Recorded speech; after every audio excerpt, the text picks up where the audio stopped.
Act Second. A prettily furnished small drawing-room in Solness's house. In the back a glass door leading out to the veranda and garden. The right-hand corner is cut off transversely by a large bay window, in which are flower stands. The left-hand corner is similarly cut off by a transverse wall, in which is a small door papered like the wall. On each side an ordinary door. In front, on the right, a console table with a large mirror over it. Well-filled stands of plants and flowers. In front, on the left, a sofa with a table and chairs. Further back a bookcase. Well forward in the room, before the bay window, a small table and some chairs. It is early in the day. Solness sits by the little table, with Ragnar Bruvik's portfolio open in front of him. He is turning the drawings over and closely examining some of them. Mrs. Solness moves about noiselessly with a small watering pot, attending to her flowers. She is dressed in black as before. Her hat, cloak, and parasol lie on a chair near the mirror. Unobserved by her, Solness now and again follows her with his eyes. Neither of them speaks. Kaja Fosli enters quietly by the door on the left. Well, is that you? I merely wished to let you know that I have come. Yes, that's all right. Hasn't Ragnar come, too? No, not yet. He had to wait a little while to see the doctor. But he's coming presently to hear— How is the old man today? Not well. He begs you to excuse him. He's obliged to keep his bed today. Why, of course, by all means, let him rest. But now, get to your work. Yes. Do you wish to speak to Ragnar when he comes? No, I don't know that I have anything particular to say to him. Kaja goes out again to the left. Solness remains seated, turning over the drawings. I wonder if he isn't going to die now as well. As well as who? Yes, depend upon it, Halvard. Old Brovik is going to die too. You'll see that he will. My dear Alina, ought you not to go out for a little walk? Yes, I suppose I ought to. She continues to attend the flowers. Is she still asleep? Is it Miss Wangel you are sitting there thinking about? I just happened to recollect her. Miss Wangel was up long ago. Oh, was she? When I went in to see her, she was busy putting her things in order. She goes in front of the mirror and slowly begins to put on her hat. So we have found a use for one of our nurseries after all, Alina. Yes, we have. That seems to me better than to have them all standing empty. That emptiness is dreadful. You are right there. Solness closes the portfolio, rises, and approaches her. You will find that we shall get on far better after this, Alina. Things will be more comfortable. Life will be easier, especially for you. After this? Yes, believe me, Alina. Do you mean because she has come here? I mean, of course, when once we have moved into the new home. Ah. Do you think so, Halvard? Will it be better then? I can't think otherwise. And surely you think so, too. I think nothing at all about the new house. It's hard for me to hear you say that, for you know it is mainly for your sake that I have built it. He offers to help her on with her cloak. Mrs. Solness evades him. The fact is you do far too much for my sake. No, you really mustn't say that, Alina. I cannot bear to hear you say such things. Very well. Then I won't say it, Halvard. But I stick to what I said. You'll see that things will be easier for you in the new place. Oh, heavens! Easier for me! Yes, indeed they will. You may be quite sure of that. For you see, there will be so very, very much there that will remind you of your own home. The home that used to be father's and mother's, and that was burnt to the ground. Yes, my poor Alina, that was a terrible blow for you. You may build as much as ever you like, Halvard. You can never build up again a real home for me. Well, in heaven's name, let us talk no more about it, then. We are not in the habit of talking about it, for you always put the thought away from you. Do I? And why should I do that? Put the thought away from me? Oh, yes, Halvard, I understand you very well. You are so anxious to spare me, and to find excuses for me, too, as much as ever you can. You? Is it you, yourself, that you are talking about, Alina? Yes, who else should it be but myself? That too.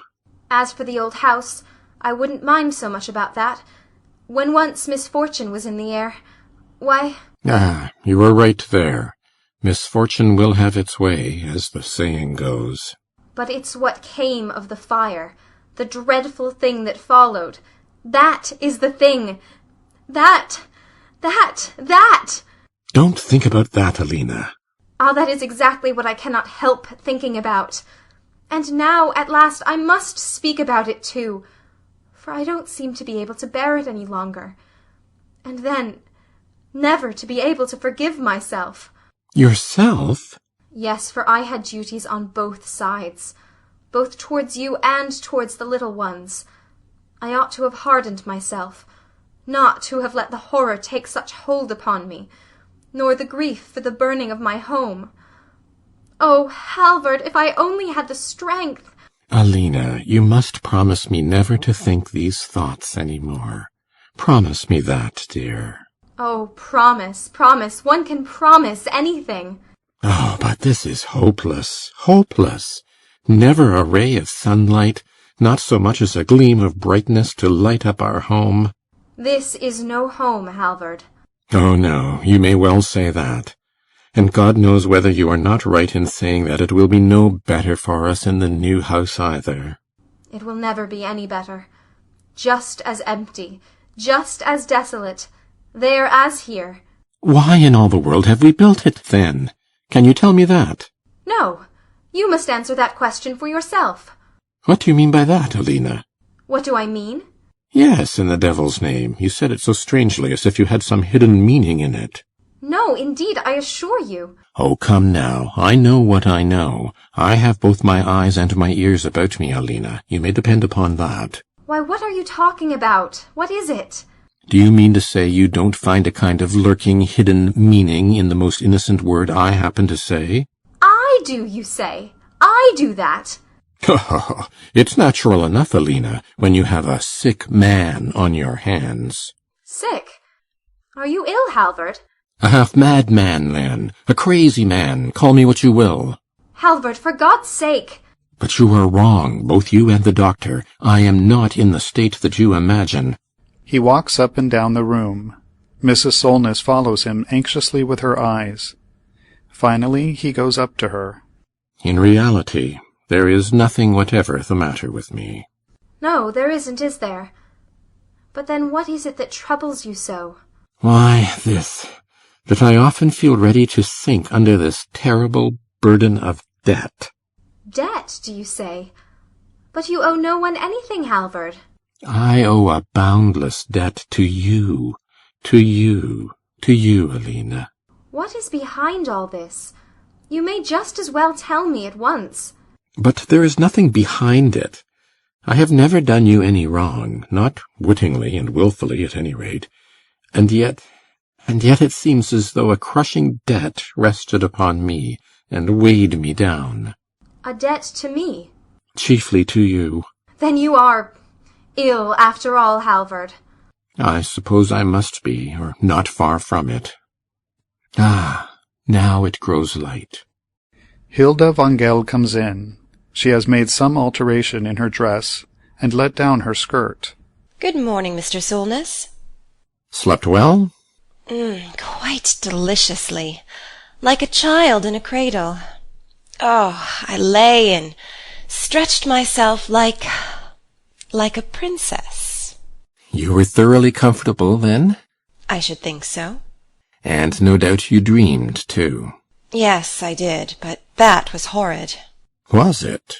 Yes, for I dreamed I was falling over a frightfully high, sheer precipice. Do you never have that kind of dream? Oh, yes, now and then. It's tremendously thrilling. When you fall and fall. It seems to make one's blood run cold. Do you draw your legs up under you while you were falling?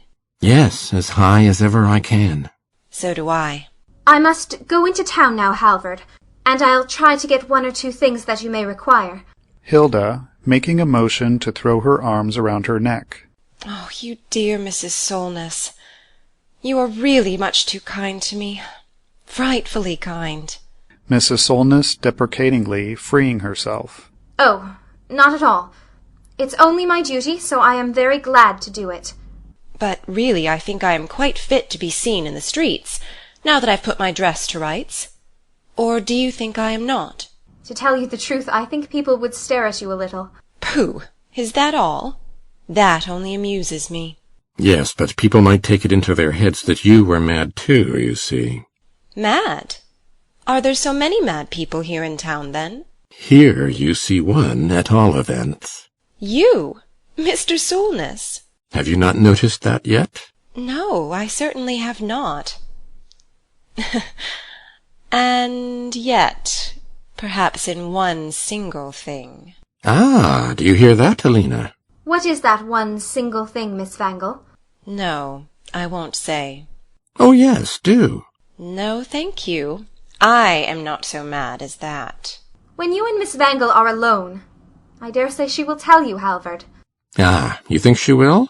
Oh, yes, certainly. For you have known her so well in the past. Ever since she was a child, you tell me. She goes out by the door on the left. Does your wife dislike me very much? Did you think you noticed anything of the kind? Did you notice it yourself? Alina has become exceedingly shy with strangers of late years. Has she really? But if only you could get to know her thoroughly. Ah, she is so good, so kind, so excellent a creature. But if she is all that, what made her say that about her duty? Her duty? She said that she would go out and buy something for me because it was her duty. Oh, I can't bear that ugly, horrid word. Why not? It sounds so cold and sharp and stinging. Duty, duty, duty. Don't you think so, too? Doesn't it seem to sting you? I haven't thought much about it. Yes, it does. And if she is so good, as you say she is, why should she talk in that way? But, good Lord, what would you have had her say, then? She might have said she would do it because she had taken a tremendous fancy to me. She might have said something like that. Something really warm and cordial, you understand. Is that how you would like to have it? Yes, precisely. She wanders about the room, stops at the bookcase, and looks at the books. What a lot of books you have. Yes, I have got together a good many. Do you read them all, too? I used to try to. Do you read much? No, never. I have given it up, for it all seems so irrelevant. That is just my feeling. Hilda wanders about a little, stops at the small table, opens the portfolio, and turns over the contents. Are all these drawings yours? No, they are drawn by a young man whom I employ to help me. Someone you have taught? Oh, yes, no doubt he has learnt something from me, too. Then I suppose he is very clever. Isn't he? Oh, he might be worse. For my purpose. Oh, yes, I'm sure he is frightfully clever. Do you think you can see that in the drawings? Pooh, these scrawlings. But if he has been learning from you... Oh, so far as that goes, there are plenty of people here that have learnt from me, and have come to little enough for all that. No, I can't for the life of me understand how you can be so stupid. Stupid? Do you think I am so very stupid? Yes, I do indeed. If you are content to go about here teaching all these people... Well, and why not? No, indeed, Mr. Solness. What can be the good of that? No one but you should be allowed to build. You should stand quite alone. Do it all yourself. Now you know it. Hilda! Well? How in the world did that come into your head?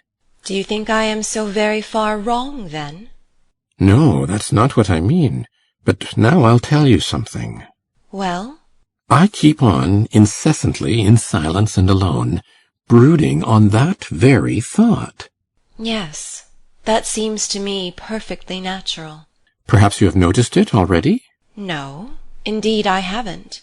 But just now, when you said you thought I was off my balance, in one thing, you said.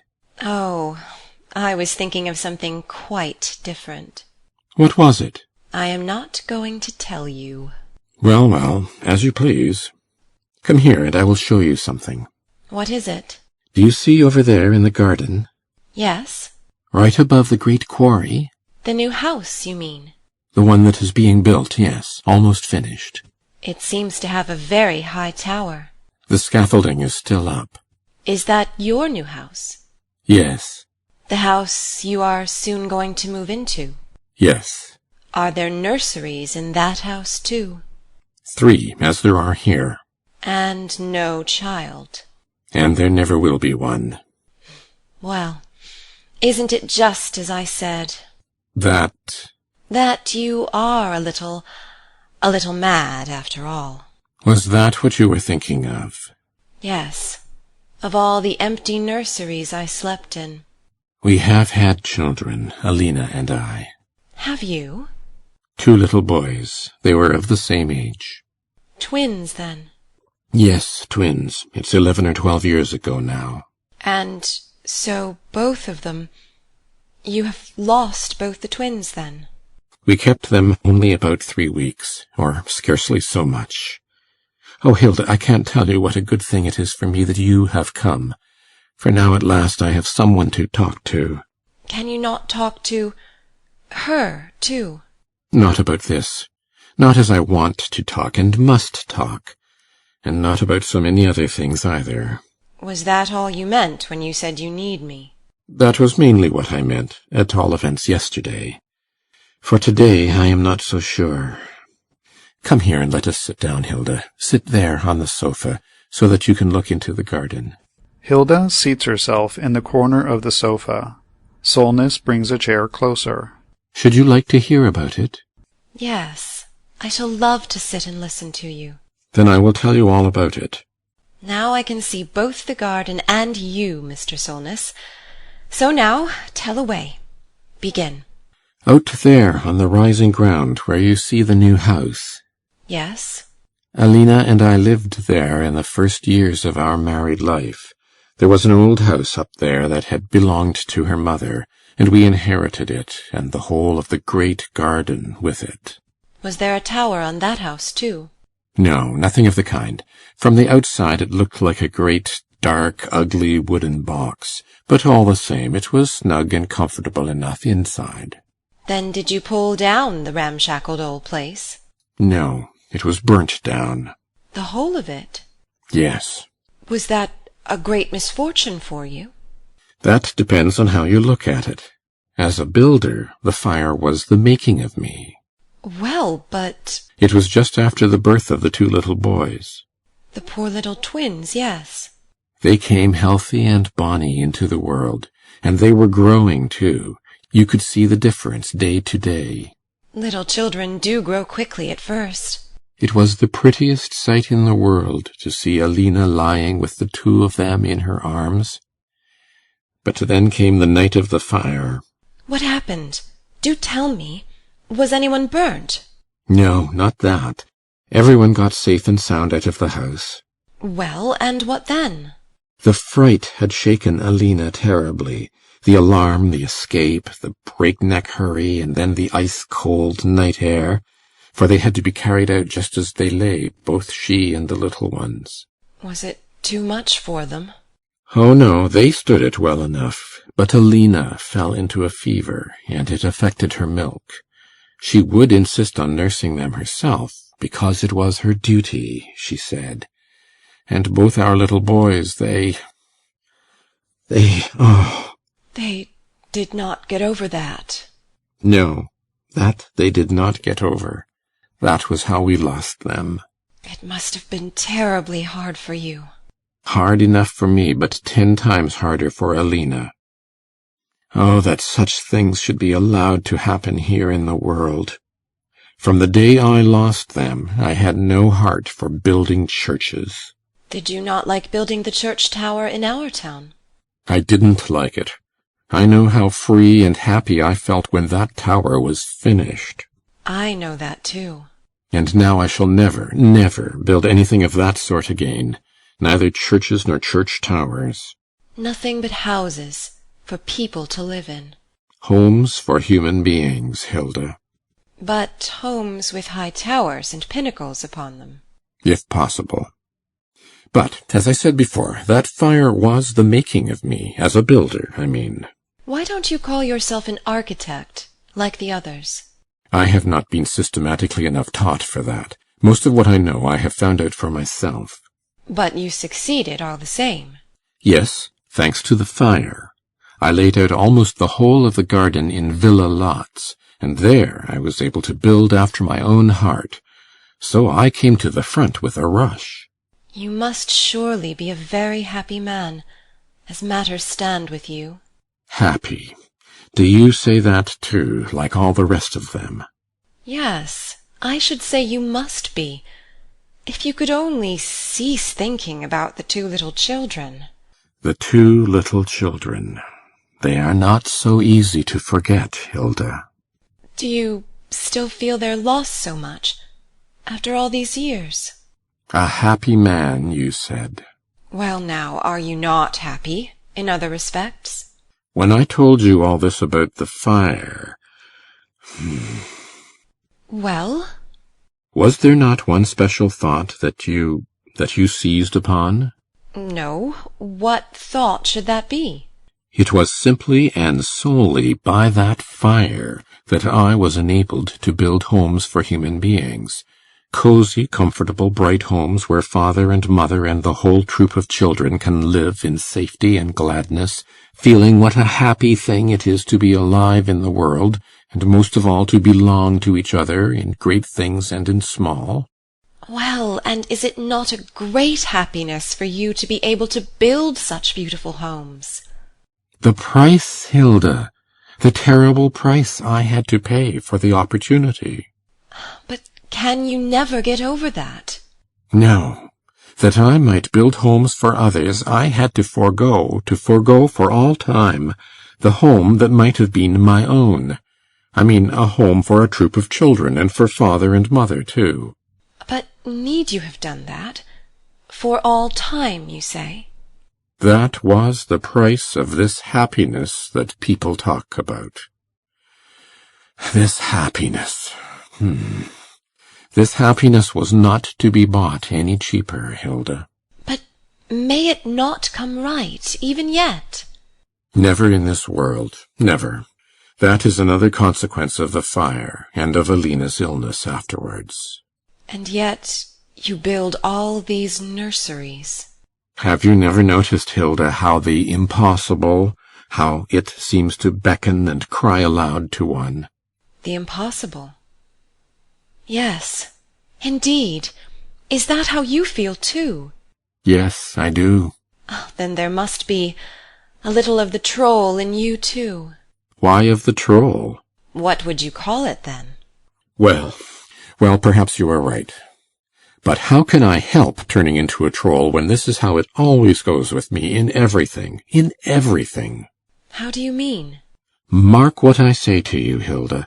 All that I have succeeded in doing, building, creating, all the beauty, security, cheerful comfort, aye, and magnificence, too. Oh, is it not terrible even to think of? What is so terrible? That all this I have to make up for, to pay for, not in money, but in human happiness. And not with my own happiness only, but with other people's too. Yes, yes. Do you see that, Hilda? That is the price which my position as an artist has cost me and others. And every single day I have to look on while the price is paid for me anew, over again and over again and over again, forever. Now I can see that you are thinking of her. Yes, mainly of Alina. For Alina, she too had her vocation in life, just as much as I had mine. But her vocation has had to be stunted and crushed and shattered in order that mine might force its way to a sort of great victory. For you must know that Alina, she too had a talent for building. Gee, for building. Not houses and towers and spires, not such things as I work away at. Well, but what then? For building up the souls of little children, Hilda. For building up children's souls in perfect balance and in noble and beautiful forms. For enabling them to soar up into erect and full-grown human souls. That was Alina's talent. And there it all lies now, unused and unusable forever, of no earthly service to anyone, just like the ruins left by a fire. Yes, but even if this were so... It is so, I know it. Well, but in any case, it is not your fault. Ah, that is the great, the terrible question. That is the doubt that is gnawing me night and day. That? Yes, suppose the fault was mine, in a certain sense. Your fault? The fire? All of it, the whole thing. And yet, perhaps, I may not have had anything to do with it. Oh, Mr. Solness, if you can talk like that, I am afraid you must be ill, after all. I don't think I shall ever be of quite sound mind on that point. Ragnar Bruvik cautiously opens the little door in the left-hand corner. Hilda comes forward. Ragnar, when he sees Hilda. Oh, I beg pardon, Mr. Solness. He makes a movement to withdraw. No, don't go. Let us get it over. Oh, yes, if only we could.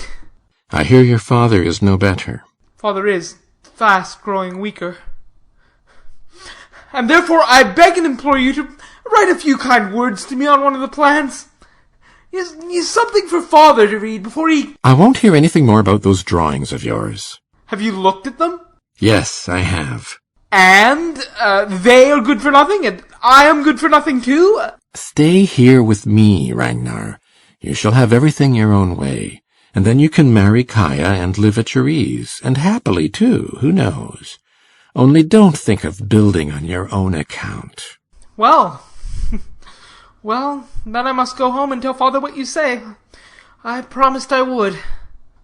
Is this what I am to tell Father? Before he dies? Oh, tell him what you will for me. Best to say nothing at all to him. I can't do anything else, Ragnar. Well, may I have the drawings to take with me? Yes, take them. Take them by all means. They're lying there on the table. Thanks. No. Leave them here. Why? Because I want to look at them too. But you have been... Well, leave them there, then. Very well. And go home at once to your father. Yes, I suppose I must. Ragnar, you must not ask me to do what is beyond my power. Do you hear, Ragnar? You must not. No, I beg your pardon. He bows and goes out by the corner door. Hilda goes over and sits down on a chair near the mirror. That was a very ugly thing to do. Do you think so too? Yes, it was horribly ugly, and hard and bad and cruel as well. Oh, you don't understand my position. No matter. I say you ought not to be like that. You said yourself only just now that no one but I ought to be allowed to build. I may say such things, but you must not. I most of all, surely, who have paid so dear for my position. Oh, yes, with what you call domestic comfort, and that sort of thing. And with my peace of soul into the bargain. Peace of soul. Yes, you are right in that. Poor Mr. Solness, you fancy that... Just sit down again, Hilda, and I'll tell you something funny. Well? It sounds such a ludicrous little thing. For you see, the whole story turns upon nothing but a crack in the chimney. No more than that? No, not to begin with. He moves a chair nearer to Hilda and sits down. Hilda impatiently taps on her knee. Well, now for the crack in the chimney. I had noticed this split in the flue long before the fire. Every time I went up into the attic, I looked to see if it was still there. And it was? Yes, for no one else knew about it. And you said nothing? Nothing. And did not think of repairing the flue either? Oh, yes, I thought about it, but never got any further. Every time I intended to set to work, it seemed just as if a hand held me back. Not today, I thought, tomorrow, and nothing ever came of it. But why did you keep putting it off like that? Because I was revolving something in my mind. Through that little black crack in the chimney, I might perhaps force my way upwards as a builder. That must have been thrilling. Almost irresistible, quite irresistible. For at that time it appeared to me a perfectly simple and straightforward matter. I would have had it happen in the winter time, a little before midday. I was to be out driving Alina in the sleigh. The servants at home would have made huge fires in the stoves. For of course it was to be bitterly cold that day. Rather biting, yes, and they would want Alina to find it thoroughly snug and warm when she came home. I suppose she is very chilly by nature? She is. And as we drove home, we were to see the smoke. Only the smoke? The smoke first. But when we came up to the garden gate, the whole of the old timber box was to be a rolling mass of flames. That is how I wanted it to be, you see. Oh, why? Why could it not have happened so? You may well say that, Hilda. Well, but now listen, Mr. Solness. Are you perfectly certain that the fire was caused by that little crack in the chimney? No, on the contrary, I am perfectly certain that the crack in the chimney had nothing whatever to do with the fire. What? It has been clearly ascertained that the fire broke out in a clothes cupboard in a totally different part of the house. Then what is all this nonsense you were talking about the crack in the chimney? May I go on talking to you a little, Hilda? Yes, if you'll only talk sensibly. I will try to. Out with it then, Mr. Solness. Don't you agree with me, Hilda, that there exist special, chosen people who have been endowed with the power and faculty of desiring a thing, craving for a thing, willing a thing, so persistently and so inexorably, that at last it has to happen? Don't you believe that? If that is so, we shall see one of these days whether I am one of the chosen. It is not one's self alone that can do such great things. Oh, no. The helpers and the servers, they must do their part too if it is to be of any good. But they never come of themselves. One has to call upon them, very persistently, inwardly, you understand. What are these helpers and servers? Oh, we can talk about that some other time. For the present, let us keep to this business of the fire. Don't you think that fire would have happened all the same, even without your wishing for it? If the house had been old Knut Brovik's, it would never have burnt down so conveniently for him. I'm sure of that. For he does not know how to call for the helpers. No, nor for the servers either. So you see, Hilda, it is my fault, after all, that the lives of the two little boys had to be sacrificed. And do you think it is not my fault, too, that Alina has never been the woman she should and might have been, and that she most longed to be? Yes, but if it is all the work of these helpers and servers? Who called for the helpers and servers? It was I, and they came and obeyed my will. That is what people call having the luck on your side, but I must tell you what this sort of luck feels like. It feels like a great raw place here on my breast. And the helpers and servers keep on flaying pieces of skin off other people in order to close my sore. But still the sore is not healed. Never, never. Oh, if you knew how it can sometimes gnaw and burn. You are ill, Mr. Solness. Very ill, I almost think. Say mad, for that is what you mean. No, I don't think there is much amiss with your intellect. With what, then? Out with it. I wonder whether you were not sent into the world with a sickly conscience. A sickly conscience? What devilry is that? I mean that your conscience is feeble. too delicately built, as it were, hasn't strength to take a grip of things, to lift and bear what is heavy. May I ask, then, what sort of conscience one ought to have? I should like your conscience to be thoroughly robust. Indeed. Robust, eh? Is your own conscience robust, may I ask? Yes, I think it is. I have never noticed that it wasn't. It has not been put very severely to the test, I should think. Oh, it was no such simple matter to leave father. I am so awfully fond of him. Dear me, for a month or two. I think I shall never go home again. Never? Then why did you leave him? Have you forgotten again that the 10 years are up? Oh, nonsense. Was anything wrong at home? Eh? It was this impulse within me that urged and goaded me to come, and lured and drew me on as well. There we have it. There we have it, Hilda. There is the troll in you, too, as in me. For it's the troll in one, you see. It is that calls to the powers outside us. And then you must give in, whether you will or no. I almost think you are right, Mr. Solness. No, there are devils innumerable abroad in the world, Hilda, that one never sees. Devils, too. Good devils and bad devils, light-haired devils and black-haired devils. If only you could always tell whether it is the light or the dark ones that have got hold of you. Ho, then it would be simple enough. Or if one had a really vigorous, radiantly healthy conscience, so that one dared to do what one would. I believe now that most people are just as puny creatures as I am in that respect. I shouldn't wonder. In the sagas, have you read any of the old sagas?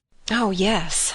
When I used to read books, In the sagas you read about Vikings who sailed to foreign lands and plundered and burned and killed men. And carried off women. And kept them in captivity. Took them home in their ships.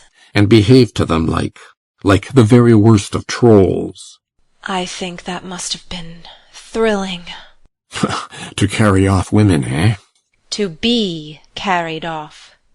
Oh, indeed. But what made you speak of these Vikings, Mr. Solness? Why, those fellows must have had robust consciences, if you like. When they got home again, they could eat and drink and be as happy as children. And the women, too. They often would not leave them on any account. Can you understand that, Hilda? Those women, I can understand exceedingly well.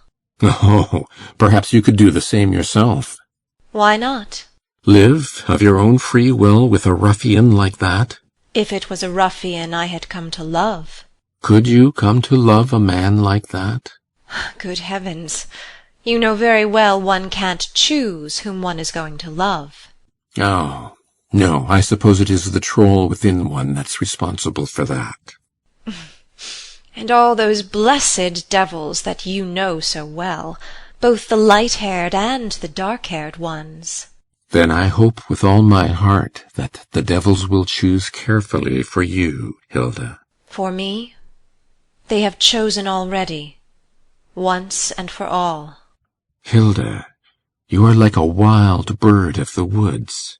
Far from it. I don't hide myself away under the bushes. No, there is rather something of the bird of prey in you. That is nearer it, perhaps. And why not a bird of prey? Why should not I go a-hunting, I as well as the rest, carry off the prey I want, if only I can get my claws into it, and do with it as I will? Hilda, do you know what you are? Yes, I suppose I am a strange sort of bird. No. You are like a dawning day. When I look at you, I seem to be looking towards the sunrise. Tell me, Mr. Solness, are you certain that you have never called me to you? Inwardly, you know. I almost think I must have.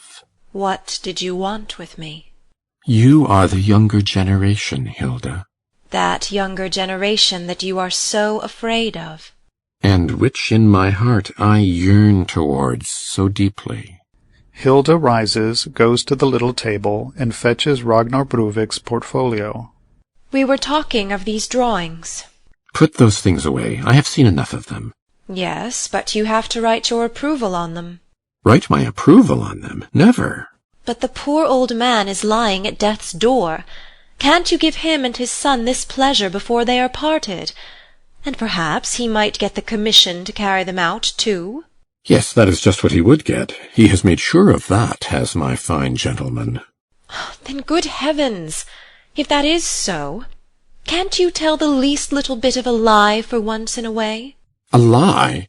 Hilda, take those devil's drawings out of my sight. Well, well, well, don't bite me. You talk of trolls, but I think you go on like a troll yourself. Where do you keep your pen and ink? There is nothing of the sort in here. But in the office where that young lady is? Stay where you are, Hilda. I ought to tell a lie, you say. Oh, yes, for the sake of his old father I might well do that, for in my time I have crushed him, trodden him under foot. Him too? I needed room for myself. But this Ragnar, he must on no account be allowed to come to the front. Poor fellow, there is surely no fear of that, if he has nothing in him. If Ragnar Brovik gets his chance, he will strike me to the earth, crush me as I crushed his father. Crush you?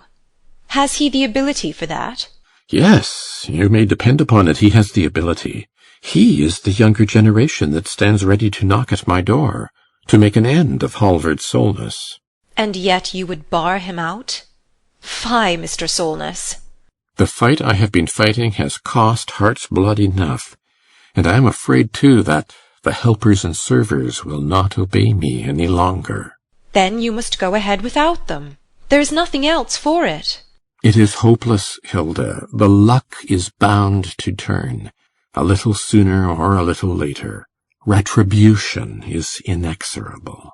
Oh, don't talk like that. Do you want to kill me?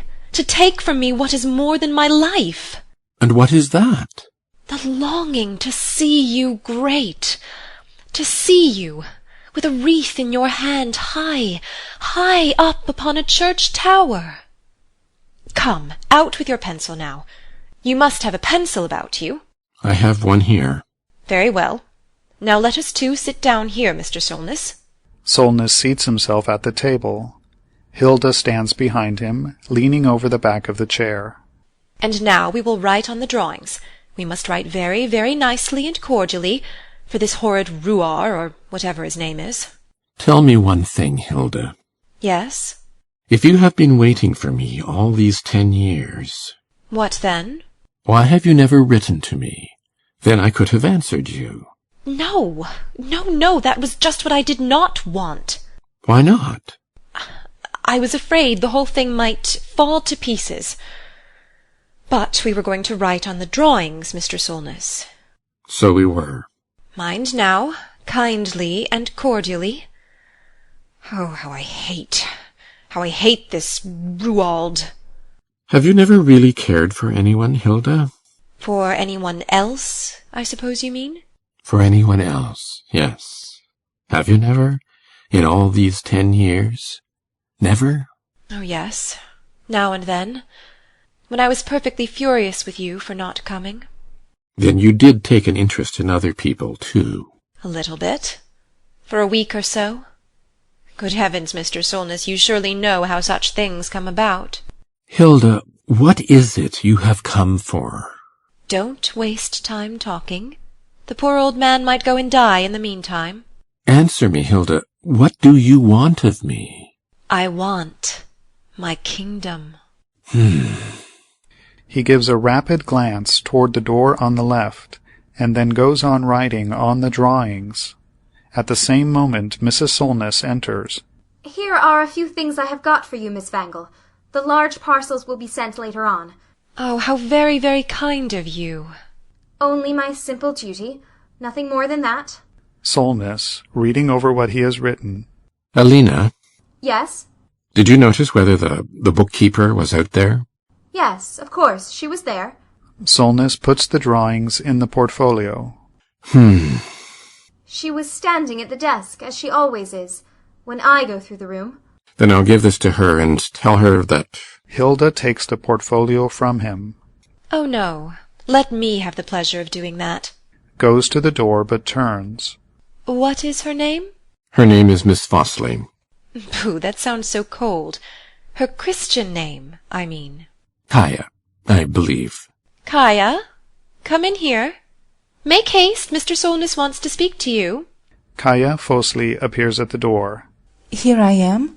Hilda, handing her the portfolio. See here, Kaya, you can take this home. Mr. Solness has written on them now. Oh, at last. Give them to the old man as soon as you can. I will go straight home with them. Yes, do. Now Ragnar will have a chance of building for himself.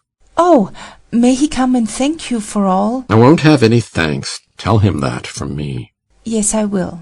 And tell him at the same time that henceforward I do not require his services, nor yours either. Not mine either?